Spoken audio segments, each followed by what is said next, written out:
She didn't know the single dad janitor at her workplace. Not really. Just a quiet man who swept the halls and left before dawn. But the moment he rushed to her side, eyes sharp with fear, voice trembling as he whispered, "You're in danger. Pretend I'm your wife." Everything changed. Her breath caught, his hand wrapped around hers, warm, protective, and desperate. Please subscribe to our channel and click the bell icon to watch more amazing videos like this. And as footsteps thundered behind them, she realized this wasn't a prank, wasn't a misunderstanding. This was life or death. What she didn't know then was that the truth behind his warning would expose secrets, tear open old wounds, and bind their fates forever. What he whispered next would reshape both their lives.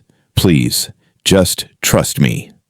Every ordinary day has a moment that splits life into a before and an after, but Emily had no idea hers would begin with a mop bucket rolling past her feet. She was leaving the hospital late, exhausted after another double shift. The corridor lights buzzed overhead, and her ID badge dangled loosely from her pocket as she pressed her back against the elevator wall, waiting. She had seen him before, the janitor with the quiet eyes and the soft smile, sweeping the floors at odd hours. She never even learned his name. He was always polite, always gentle, always so invisible. A man the world walked around without noticing. Tonight, for the first time, he looked straight at her. He walked fast, too fast for someone pushing a mop cart. His dark hair was messy, his breathing heavy, but his eyes were fiercely alert. Emily straightened, uneasy. She opened her mouth to ask if everything was all right, but before she could speak, he grabbed her wrist. Not roughly, not painfully, just enough to stop her mid-step. His hand was warm, trembling slightly.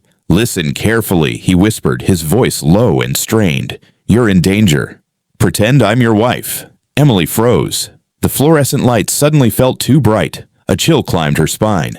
"What?" she breathed. He stepped closer, shielding her from the hallway view, lowering his voice to a hush, almost too soft to hear. "Please, right now. Someone's coming. Don't look. Don't react. Just trust me."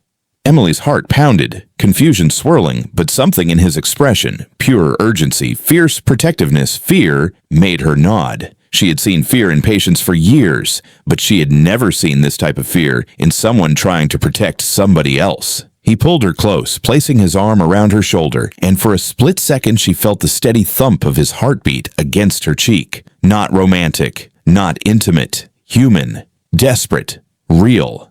Heavy footsteps echoed at the far end of the hall. The janitor lowered his head and spoke out loud, suddenly cheerful. "Babe, I told you not to wait for me. I still have an hour left of cleaning." Emily stiffened, but she forced herself to nod, playing along. A man in a leather jacket walked by, slow and suspicious. His eyes scanned her, studying her face, her badge, her clothes, searching for something.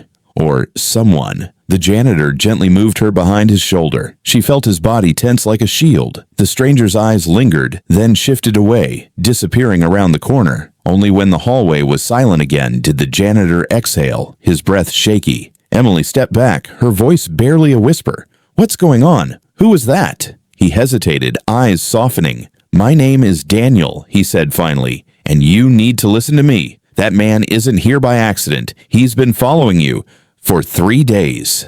Her knees weakened. She gripped the wall. "Why?" she whispered. Daniel swallowed hard, guilt flickering across his face. "Because of me."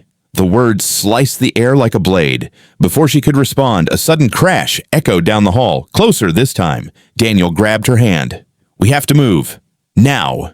And everything Emily thought she knew about her life tilted beneath her feet. They ran down the stairwell, Daniel guiding her with careful urgency. He didn't yank or pull. He kept checking her pace, making sure she didn't trip, shielding her with his body whenever they turned corners. Emily finally stopped halfway down. "Daniel," she gasped, "you need to tell me everything. Why is someone following me because of you?" He hesitated. His chest rose and fell with heavy breaths. The stairwell light flickered above them, casting shadows across his tired face. "Because I wasn't always a janitor." Emily's pulse quickened. "Then what were you?" Daniel pressed his lips together, as if the truth itself hurt. "I used to work in private security. Not the basic kind. Deep work. Dangerous work. The kind that ruins people if they get too deep." He raked a hand through his hair. "When my wife died, Everything changed. I left it all behind for my daughter. I wanted peace, a normal job, a normal life. Emily's anger softened. She had seen grief in her patients, but his voice carried a depth only a shattered heart could create. "But what does that have to do with me?" she whispered. 3 months ago, Daniel said, I discovered someone inside the hospital was laundering patient identities. A trafficking ring hidden in paperwork. I stumbled onto a file. You were listed as a target. They thought I stole evidence, and now they want leverage. They think you matter to me. Emily felt the air punch out of her lungs. But you don't even know me. His eyes softened with a quiet sadness. I noticed you. Every day. You treat people kindly. You help nurses when it's not your shift.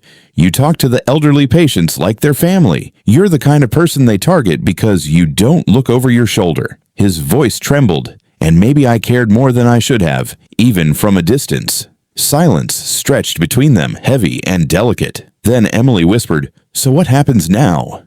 Daniel looked up the stairwell. The footsteps were back, faster. They're hunting us, he said, but I'm not letting them touch you. Not tonight. Not ever. His hand reached for hers again, steady this time, no longer trembling. Emily squeezed back. Then we go together. Daniel blinked, surprised. You trust me? She nodded. You saved me. And you've already risked everything. A crack of the stairwell door above them, loud, echoing, urgent. Daniel pulled her close, voice low and fierce. Stay behind me, and when I tell you to run, run. The danger was real now, closing in fast, and neither of them knew that this night would unravel truths about loyalty, love, sacrifice, and a single dad who had spent years hiding from his past, only to face it for a woman he barely knew, because fate had brought them together, but survival would bind them.